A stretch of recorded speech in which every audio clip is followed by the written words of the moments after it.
Welcome to the Smart Influencer podcast. If you're tired of chasing algorithms, second guessing your strategy, or feeling like you're doing all the things without seeing the growth you want, you're in the right place. We're your hosts. I'm Christina, And I'm Corinne. and we're bloggers, business owners, systems nerds, and founders of the Smart Influencer. Between the two of us, we've built multiple six-figure brands, launched digital products, hosted live events, and coached creators who are ready to level up. Each week, we break down what's actually working in today's creator economy, from monetization and list growth to systems, automation, and building a business that doesn't own you. Because this isn't about hustling harder. It's about building smarter. Let's get into it. All right, welcome back to the Smart Influencer friends. We are chit-chatting today about one of our favorite topics. I feel like I always say that. I think we have a lot of favorite topics. But today we're talking about revenue streams We're and going to we talk are about something we really don't like today because we just feel like talking for 35 minutes about I things guess we that's don't right. We never talk about things we don't want to talk about. So I'll just stop saying that. So, welcome to our stream of consciousness, listeners. Today we are talking about revenue streams, though. This has been hot on everyone's minds with ad revenue and free fall for several people. So, looking at all the different ways we can take these empires we've built and keep them growing and flourishing. So, we are going to talk about some of the things we're doing, some of the things we're hoping to do, and some just because we like idea generation, some ideas we hope other people take up and run with because they maybe don't fit our businesses. Yeah, So, this is I think one of my favorite parts of our group coaching program is the helping with the idea generation and getting people out of their own way. I really do enjoy that.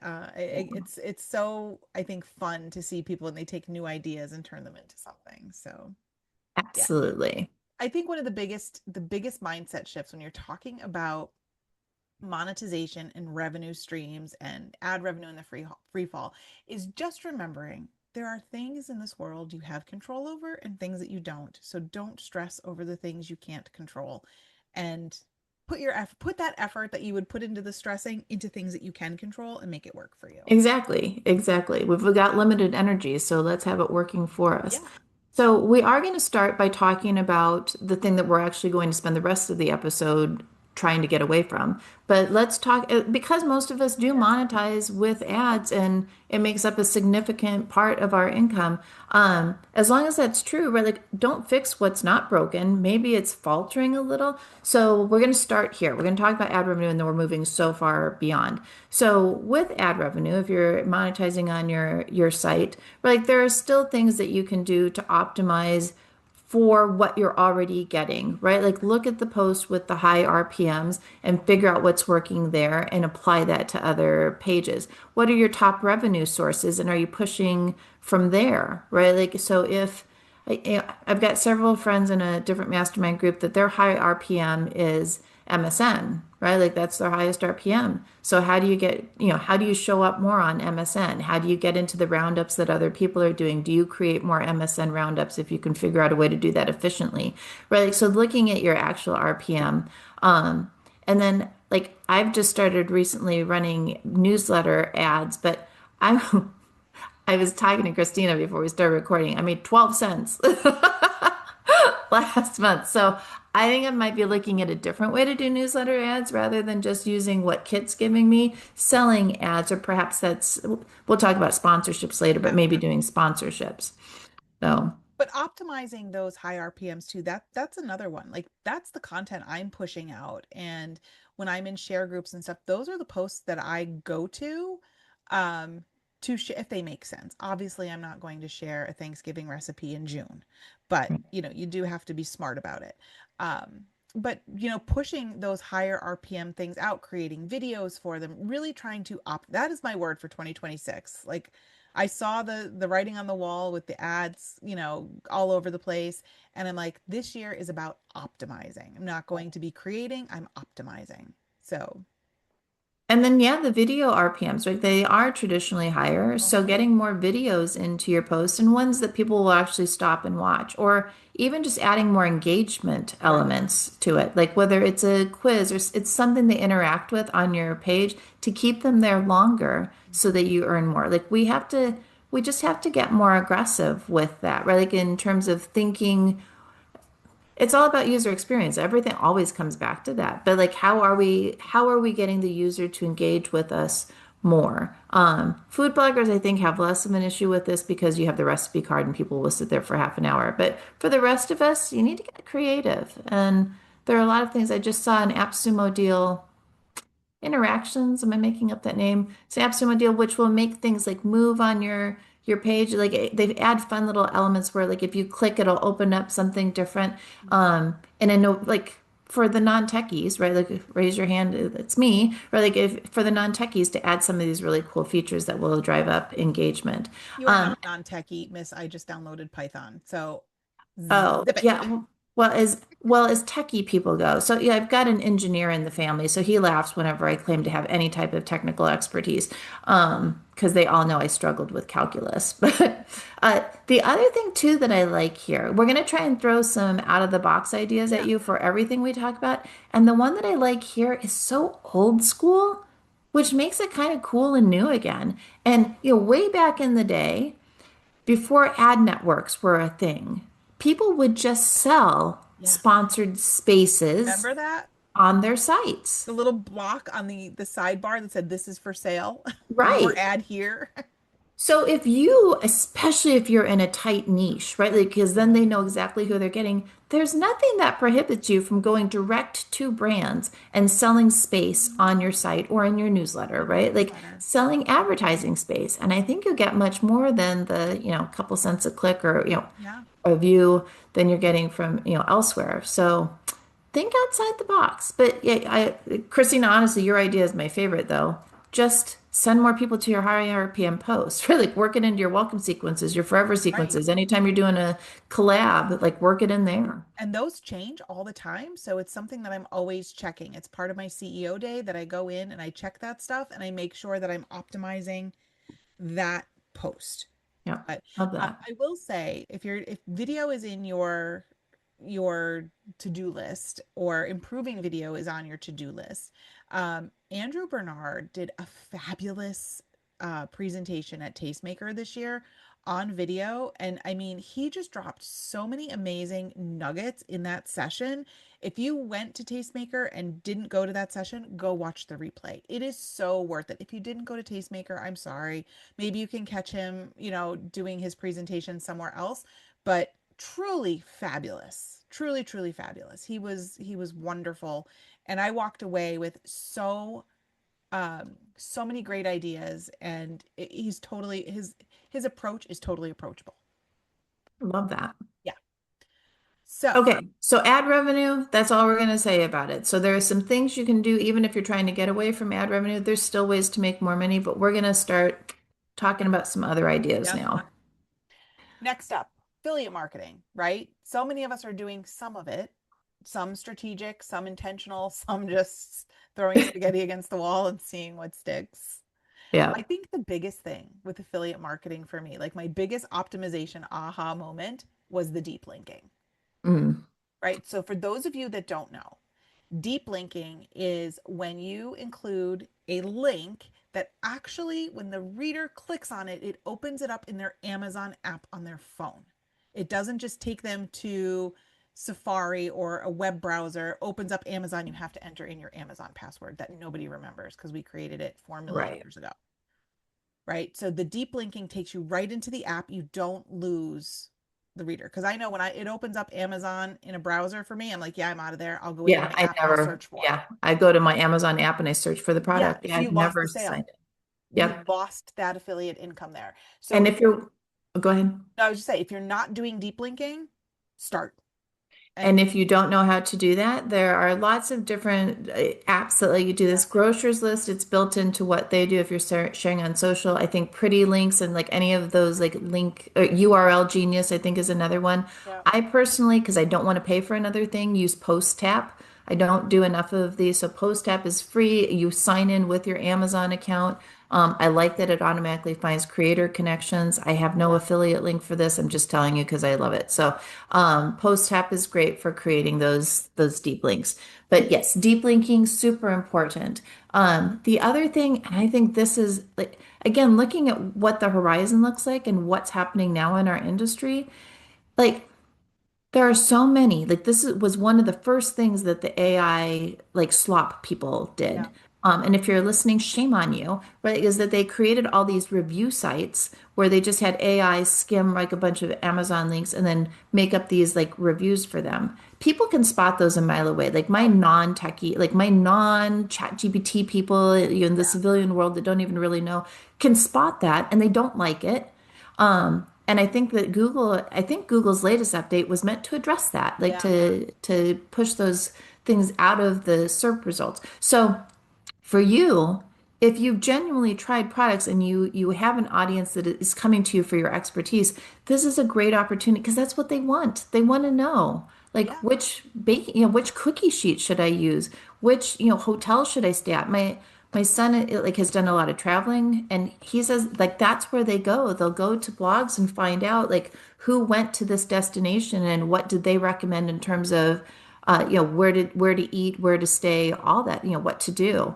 So reviews like that for things that your audience would use, would want to know about.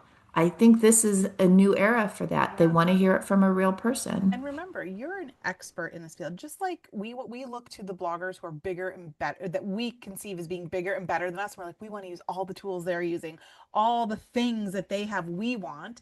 People think that about us, right? Our readers are thinking that like they're like, I want to look in your kitchen cabinets and see what you Right. have. I want to see, what kind of knife you use, what kind of pan. One of my favorite pieces of content to create affiliate post wise is like a compare it's not really a comparison review, but I do like a good better best, right? So if you're looking for a knife set, depending on your budget, you can get the good one, but if you have a little bit more, get the Mhm. better one, but if you have a little bit more, get the best one. It depends, what budget you're at. But I like to give them options because not everybody's at the same price point. I'm like, buy what you can afford, the best that you can afford.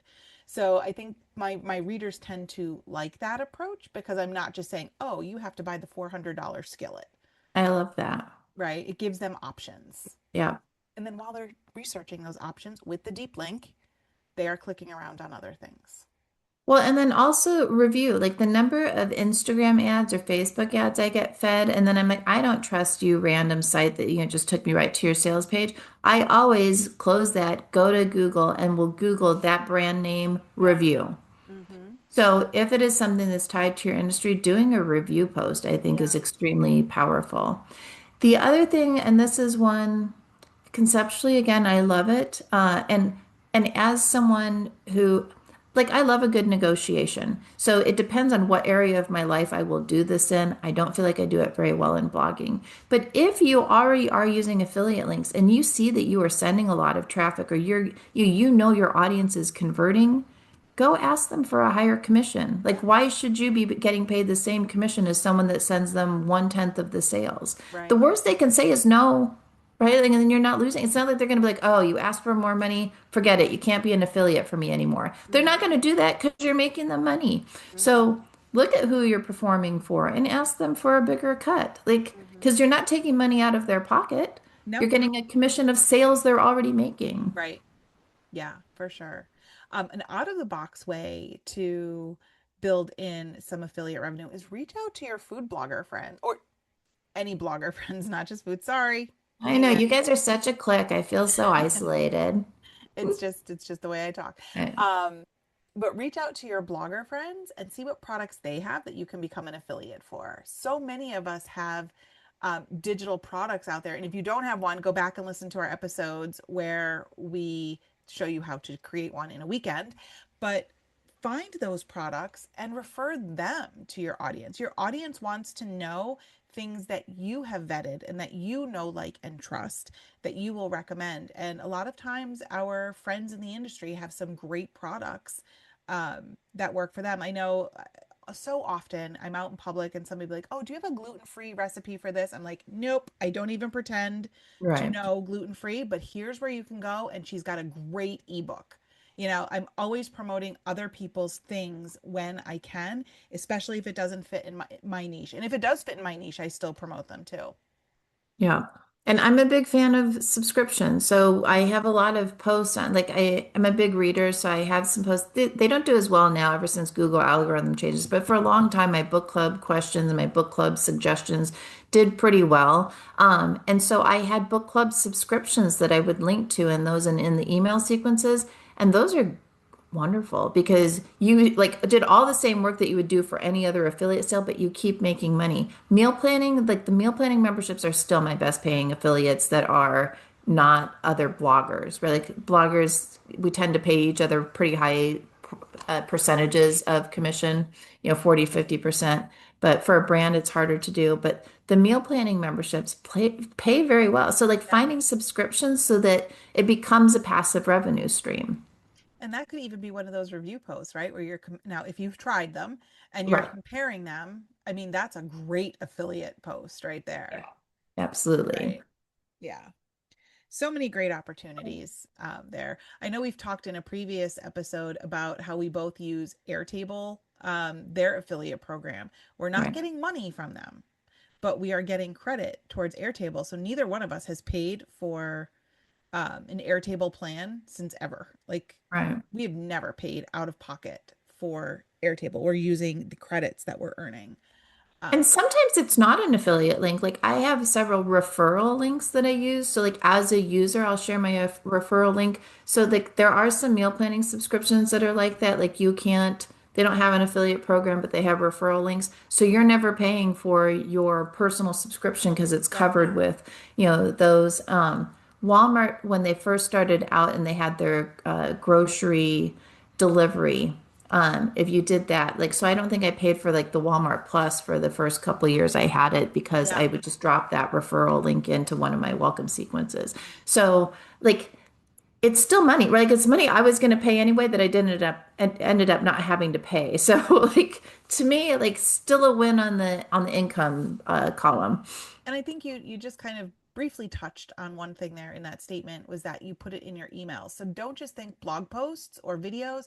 These affiliate links can go in your emails too.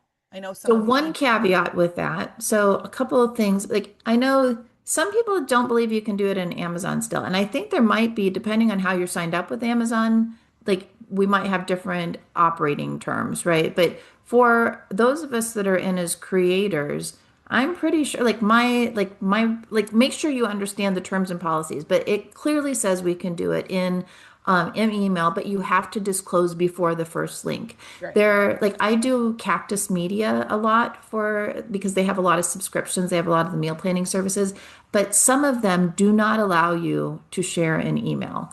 So just make sure whatever you're promoting that you like email is my best converter, so like I think it's worth the extra effort, but do make sure that you're allowed to do it that way because some people, I don't know why, don't want you to promote that way.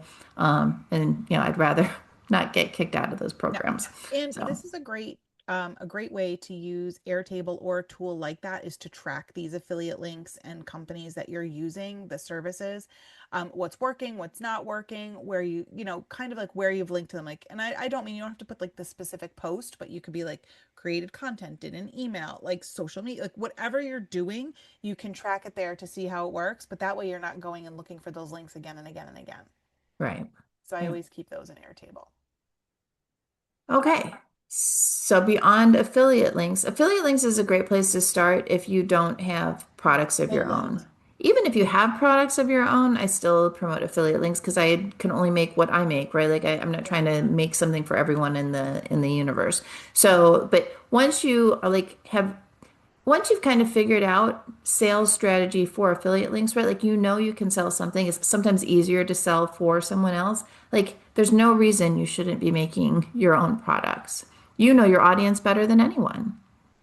And this is something I feel like we've helped a lot of people with in our group coaching programs is like helping them through that process, giving them a 12-week or a multi-week plan for how they can map it out and get it from idea to execution and giving them feedback along the way. Right. So we just did a whole episode. We just recorded it. So I assume it's going to be live before this one on digital products. So we're going to breeze through some of these just to give you some ideas to think through. But again, as we did in that episode, I'm going to encourage, we'll give you a list to think about. I encourage you to think outside the box, though. Like it is a new world we're living in. There are lots of different tools available to us to deliver content, and then people consume content in a variety of ways. So Mhm. think beyond the PDF. That's all I'm going to say. Yeah, So, think beyond, right? And we even had Tammy Overhoff on the show. She did a couple episodes with us on digital products, and I love the way her brain works. I love getting in there, and we're going to link to all these in the show notes for you. But if this is something you want to get better at, definitely go check those out. But, templates, ebooks, guides, you could even do courses. Adam Sobel does great with yes. teaching online cooking courses, like to Mhm. his audience. And that really does more for his business than ad revenue. And Right. he has said that. And so sometimes you have to get yourself out of your comfort zone and kind of push the limit there. Right. Workshops or challenges, right? Like membership sites you can do. Um, Yeah, like there are lots of different ways that we can do this. You can do calendars. I had a post go viral along 2016, 10 years ago now. Holy cow. On random acts of kindness. And it was a Christmas calendar. People really liked it. So I created like a calendar for every month. So that one we're revisiting this year to turn into an actual like Google Calendar you can open up so that you have it and you can change things on it, right? Like and pick the ones you want to do or not. Like Yeah. again, think outside of our normal delivery methods. There are lots of things that we can do.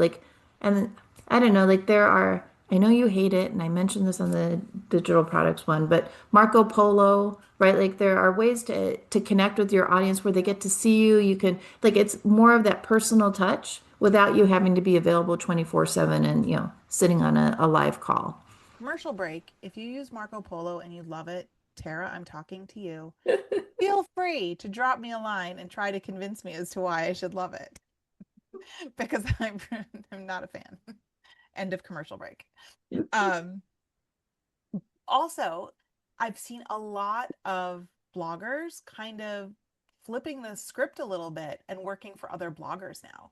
And that's also an opportunity. So if you feel like you have something in your zone of genius, why not monetize that for other bloggers? I mean, we think about it. If we had to go into the workforce today, all the knowledge that we have, how valuable we would be Right. for some business. And it doesn't have to be for another blogger. Think about the pizza shop down the street. Think about your local accountant or attorney who is really great at doing legally Right. things and accountanty things, but doesn't know a thing about social media or video or anything like that. Like we have so much knowledge in our smart influencer brains. And So even if you don't want to, like, let's say you're not looking for you don't want to be a contractor for someone else. What are the things you've created that you could sell that other bloggers need that they don't want to spend time to do, right? Like if you have created a great meal planner, for example, can you strip out some of the branding and then sell that as a PLR, or sell a template? Like I know we're always looking for new Pinterest templates, Facebook templates, right? Like things yeah, to catch the eye, some of the things that you're using in your business and that you have a proven track record for selling those things, or like if not to other bloggers, to your audience. Like what things are you using in your personal life that match what your audience is looking for, yeah. whether it's a Notion template or Trello boards or Yeah. Canva if you use Canva and your audience knows how to do that, right? Like I feel like the Canva is becoming very popular. I feel like that's not just a blogger tool anymore, No, no, no, no. you know. And like I said, I've been talking to just people in my general life. Like I had some pretty deep conversations at the dentist the one day. And, in talking to them, they can use some of the things that I've built, like whether it's Airtable or Trello or, like you said, Canva, things like that. If you've built this stuff, you can probably strip out your part of it and make it, something that you can package up and sell to somebody else, not necessarily another blogger or influencer. It can be somebody else in your You life. know, one So, of my favorite things that you did for this was for the BMX. When you created the one pager that you would sell to oh the BMX clubs, yeah, I'm not going to do it justice, but I thought that was brilliant. It was something you'd already made for you anyway, and you're like, oh, someone else could use this.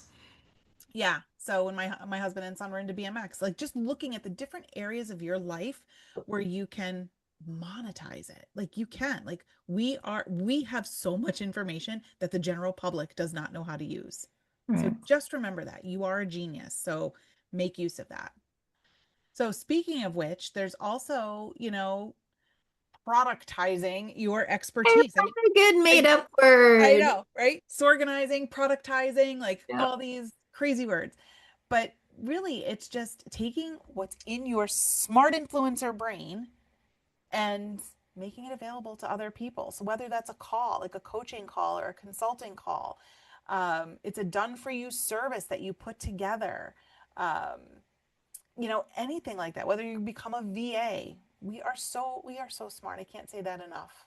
So yeah, if you're a food blogger, maybe it's like a group cooking class, right? Like you do it that way. My friend Susan is a professional organizer, so she will do like organizing challenges and you pay to be a part of that group, or she'll do like she used what was it? Kind of like Marco Polo and Voxer had a baby, is what I feel like it was. So she could do these asynchronous video messages, but she could also upload files and links and things so that they got a certain number of like hours, I guess, per month, like as a membership. Yeah, Like getting her feedback as a professional organizer on whatever, like they could send her a picture of their closet, for example, and be like, I don't know what to do with this. And then she could respond. So there are lots of ways you can squeeze this in that are low lift for yeah. you, high value for your audience. Or even, like I said, not necessarily your audience, but other influencers. Like if Right. you've got that zone of genius and there's something you feel like you're really, really good at, there are other bloggers that will pay for that. Like almost like renting your brain, right? Well, I used to teach classes at our local SDBC, no, SBD. SBDC, I mixed them up, our Small Business Development Center on social media and SEO because like as bloggers, it's just part of what we do. But small business owners, like what they do is 60 hours a week of running their business, Yep. their bakery or their floral shop or, their garage, whatever. So they don't know that and they don't want to learn it. And they just wanted to know enough that they could manage that and put it on autopilot. Every single listener knows how to do that. Yeah. I've done photos for a bakery and for a restaurant. Like I've gone in and done photography for them of their food. Love So, like, there's all kinds of different ways that we can rent out our brains to other people and our skills. So, it. so think about that. Like, think about how you can be used if you want to really get out of, get off the path a little bit. So, this one is kind of fun too. Physical products and merch. I have been toying with this for so long. And do you know who does this really good? I've mentioned her before on here. God, I would love to have her as a guest on here. I'm gonna make that my mission for the rest of 2026. Jessica from Applesauce and ADHD. Girl has merged out everything. She's got t-shirts with all her catchphrases. She's got, all kinds of things that you can purchase with her catchphrases on it. Like I just saw she's on a book tour now and I saw her in the airport with one of her it was kind of it had a very bad word on it, but a t-shirt with a very bad word, but it was so her. And it was just it's her brand. And I mean, whenever she buys them, she sells out of them whenever she has them. So it seems bizarre, but people want to see that. Yeah. They want to have part of it. We Well, saw it at and the Smart Influencer Summit. We showed up wearing t-shirts and everybody wanted our t-shirts. right, it never occurred to us anyone would want Yeah. the t-shirt. So yeah, spoiler alert, they will be at next year's summit. But yeah, like you don't know what people are going to want. We had a guest on, Jennifer Rizzo. So if you didn't listen to that, she did. It was part of her revenue diversification. She did lots of things, but also did physical products. And so she gave us a list of several resources that she used in order to do that. I do a lot of printables, so I'm an affiliate for Printify, which like will print like all these printables that people want a physical version of. So yeah, lots of different ways there's one for Shopify, if you've got a Shopify store and that will basically do a print on demand of any Right. type of product. Or on Amazon, I think print on demand is also an option. So if you don't want to be managing inventory, etc. Yeah, the girl that we used for our shirts, she was fabulous. She will do one or 1,000. Whatever you ask her for, she will do. So it's great because if you just want to test, a low inventory kind of test of this, if you can find somebody like that, that's great. Now your margins might not be as great if you ordered, one versus 1,000, but if you want to test it, it's a great way to do that. Right. Oh, you know who I just saw in my feed yesterday was why am I blanking on her name? Addison. Yeah, So we've had Addison on a couple times. Addison is a food blogger who launched a brand for selling her cookies, and she's yeah, got brownies now. She's got other desserts, but she walks us through the whole process of how she did it. It's fascinating because yeah, it is a whole new world. I would say relative to the print on demand, like this is at that other end, right? Like if you go in and want to be dealing with manufacturers and things, like if that is your passion, definitely go give her episodes a listen because yeah, it's pretty incredible. And I think that is now her primary business yeah, is that aspect of it. I've had a couple friends too that put together subscription boxes like for their target audience. They would do that. It is a lot of work. Everyone I know that does that. I don't know anyone that is still doing it. I just say that. Everyone I know that's tried it is not still doing it. But I do have, so Carolina, who we had on for, I guess I'm just pulling from the archives from all of our podcasts. Carolina King, good friend of mine, she was big on Instagram for a bit. She did a lot of television spots, but she worked with this manager who was trying to get her. I don't think she ever did it because things went sideways in her life. But, anyways, she was working with them to white label products. They uh-huh, wanted to sell products because she had such a known brand. yeah, So, if you've got a strong brand and you don't necessarily want to develop products from scratch, you can look at products that are already out there, white label it, put your brand on it, and mhm, sell something that's already a proven seller. yeah. Yeah, there's some good ideas out there. So just be open to it and do a little research and click around and see what the options are, and don't be afraid to test something small. It's not usually a big investment. And if it goes off well, which we hope it does, you can then take it to the next level and, order more inventory like that. I feel like that's often our advice. Start small. Like, not everything has to be a huge commitment. No, Start small, test it first. yeah, test it first, right? We don't have to start out and, you know, be the big one, the big ship. Yeah. Big ship? No, big fish. That's what I was trying to Big fish. You could be a big ship too. Okay, so You can this have next fun. one, I'm not gonna lie, is probably my least favorite out Yeah, of mine the too. the list. I and I know people that make good money with it. Yeah. It's just not my preferred method of monetizing. So if something else didn't land with you earlier in this, maybe this is your thing. Like if nothing else excited you, this might be the way you'd like to monetize. But just full transparency, it's my least favorite out of this list. And that is brand partnerships and sponsorships. Mhm. I love brands. Thank you for supporting us in all the ways that you do. And, behind the scenes, they're paying the ads that are paying, a lot of our paychecks. But the actual work of doing a partnership, I think if I'm being 100% honest, the reason that I got into blogging, I wanted to be my own boss. Brand partnerships and sponsorships are going back a lot to somebody telling you what to do and you not having creative control over a big part of it. You don't want a And three-page brief that tells you exactly the words you need to use. Right. And for the most part, well, and there are a couple other reasons for me I don't get excited about sponsorships. Like now, they're very social heavy, right? Like they want Instagram and TikTok, and that's not like I connect with my audience on email. So like I'm not even a great candidate for brands right now, that are looking to do those types of sponsorships. But also the one and done. Like once I discovered passive revenue, like it's very hard to talk me into something where I've got to do all the work and get paid exactly once for it. So, Yeah. I but will say in the past, when I've been working with brands, it took me a while to get to this point, but I was actually selling them content I'd already created and mm, saying, I have this post, it's doing well, it fits in well with your campaign goals. I can associate your brand with this. So that's instead smart. of creating something brand new, I was doing that.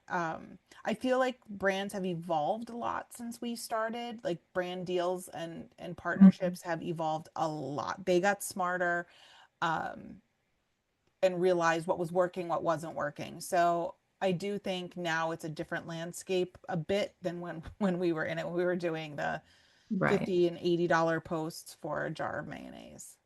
But I will say, if you've got a strong brand on social, because Yeah. I mean, that is that we've had several people on talking about sponsorships, then like this is a great Yeah. way to monetize, right?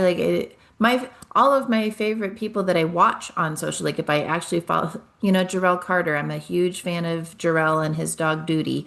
Like they're always pitching something, and I don't mind. I'm like, oh, I'm glad you're making money, right? Like I understand that's part of the game, and I have no doubt because he has a huge following, he's making a lot of money. Yeah. So if that's your gig, that is fine. I'm just trying to be transparent about the fact that it's not how I monetize.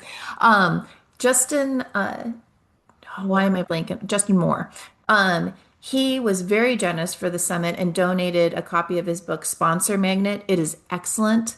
Yeah. Everyone that had heard about it was super excited to have gotten a copy. So if you are like looking at sponsorships and brand partnerships, definitely worth a read. Go pick up his book. And don't be afraid to pitch local or regional brands either. So there might be something in your neighborhood that fits really well with what you're doing, and they're not with a big agency, but I think sometimes they're the easier conversations to have, and they have the most flexibility, right? They don't come in with this laundry list of lawyer vetted requirements that you have to do, and you can really work together with them to create content. My big thing in the beginning with brand partnerships was they would dictate the type of content they wanted you to create. Like Right. for recipes, I want this type of recipe. Well, there is no evergreen potential with that. Whereas when you're working with a smaller regional or local brand, you could say, I think this idea would work well. It's very evergreen. It will continue to return for you beyond the 30-day window, Right. that we're looking at. So think about that. Like don't give up on those guys yet. The small guys can come in. And I will say the one place I'm working this in is newsletter sponsorships. Yeah. So that is like, because for me, that is where I have the strongest connection. I've got strong numbers to support like what I want to ask for there. And I can write, so, but then I'm just picky, right? Like, as we all should be Yep. about who gets to be featured there, because I don't want to lose trust with my audience. So sponsorships by all means, and a lot of times if you've built up a strong engine, right? Like either it's Instagram or for me it's email. Like it's not very much work for a pretty nice payday. Yeah. So Yep. All right, let's look at some out of the box ways that you can monetize. And this was one that I did. This was a long time ago with another blogger. Um, we co-created a bundle of products, digital products that we put together, and there were actually three of us in the group, and we each contributed one product to this bundle, and then we sold it together, and we all took a third. Right. So it's like you're not creating the whole thing yourself. You're actually working with other bloggers to do it. The workload is shared, the promotion is shared, the revenue is shared, but it worked out really, really, and you're exposing yourself to different audiences. I love that. Why have we not been doing that? We need to. Seriously, I love Well, that this was idea. literally back in, I'm going to say like 2011, 2012. Like I that's how really long like that ago it idea. was. All right, let's talk after. Okay, we'll talk. Yeah, we'll make an appointment afterwards. Related to that, but not as cool as that. Like one of the things that I've been doing, and I think I've talked about this on the podcast before too. Like one of the ways that has been most effective for me growing my email list has been participating in bundles and summits. So I'm actually hosting two bundles, one for summer and then one for back to school. And both participating and running them, so much income to be had there because most of the time they're free. So it's super easy to share with your audience, Yep. right? So because they sign up for free, but there's almost always a VIP upgrade, right? So that they can have like longer to download the materials or have access to the replays if it's a summit, or sometimes there's an extra bundle of free gifts for the people that opt in for the VIP. shout out to Hobby School because I do a lot of their summits. Destiny does an amazing job of getting conversions. Like, I don't know what kind of voodoo she's doing on that side, but she is really good at converting her free signups into VIP pass holders. So I always participate in hers because I always make a nice chunk of change from those. And from the bundles, the last time I ran it, like I made a couple $1,000s, and it wasn't a it's a ton of work for about 3 days, like really three hands-on days. I'll take it. So, hosting your own bundles, participating in bundles, hosting your own summits. I have not done that outside of our actual in-person one, but hosting virtual summits. We did have, I want to say Rachel Miller, but that's not right. Smith,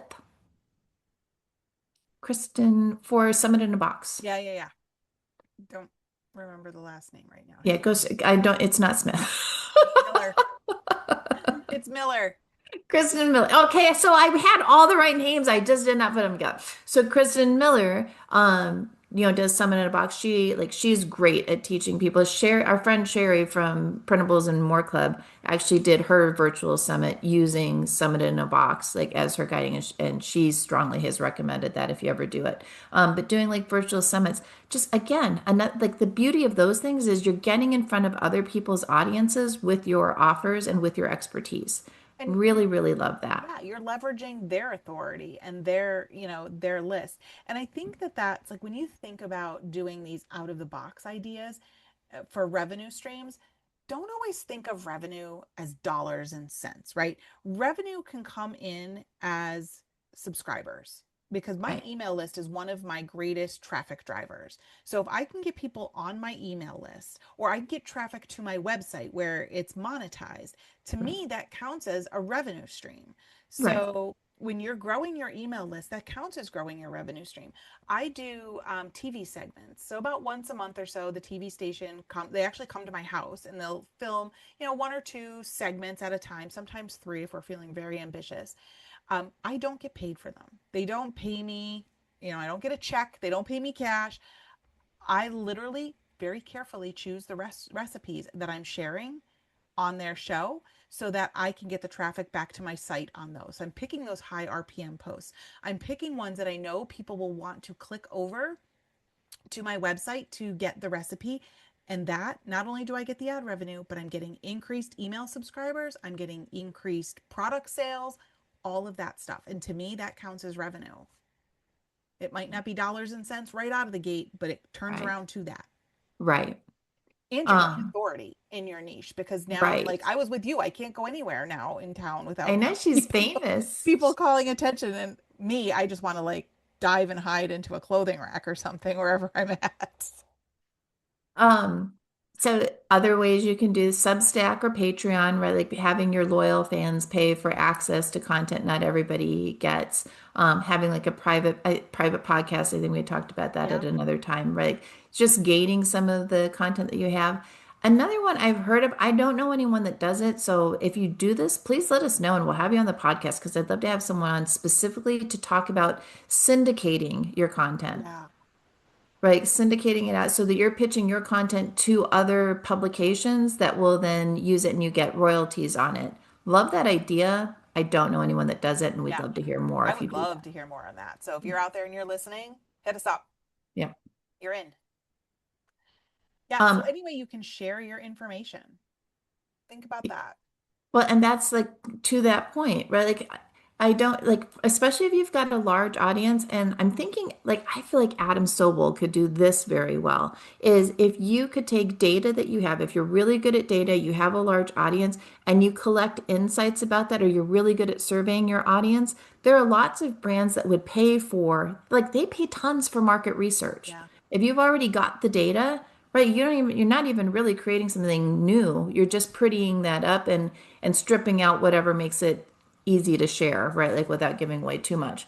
But you can sell that. I don't, again, I love this as an idea, never done it. So if anybody has done that and has more information about that, or if you're a buyer of that type of information and happen to be listening, please apply to be on the podcast because we'd Yeah. love We'd to love to hear hear that. hear about that in more detail.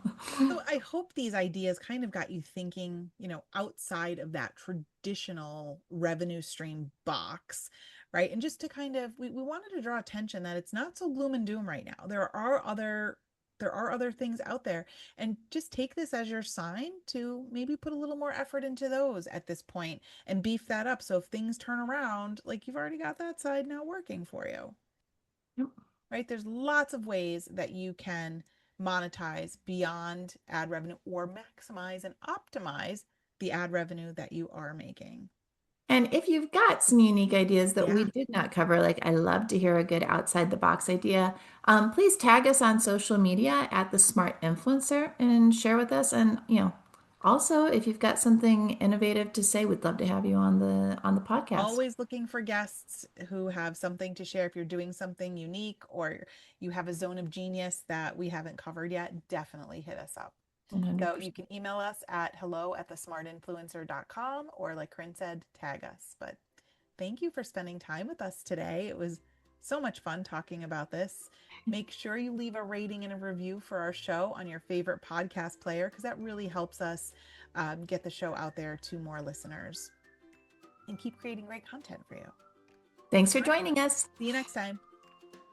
If today's episode gave you clarity, direction, or even just one solid aha moment, that's your cue to take action. Make sure you're subscribed so you don't miss what's coming next. And if you found this helpful, please share it with a creator friend who needs to hear it. Smart creators build in communities. And if you're ready to go deeper, whether that's through our mastermind, live events, or free resources, head to thesmartinfluencer.com and get on our list. That's where we share the strategies, tools, and behind the scenes insights we don't always talk about on the podcast. Thanks for hanging out with us today. Now go build something smarter.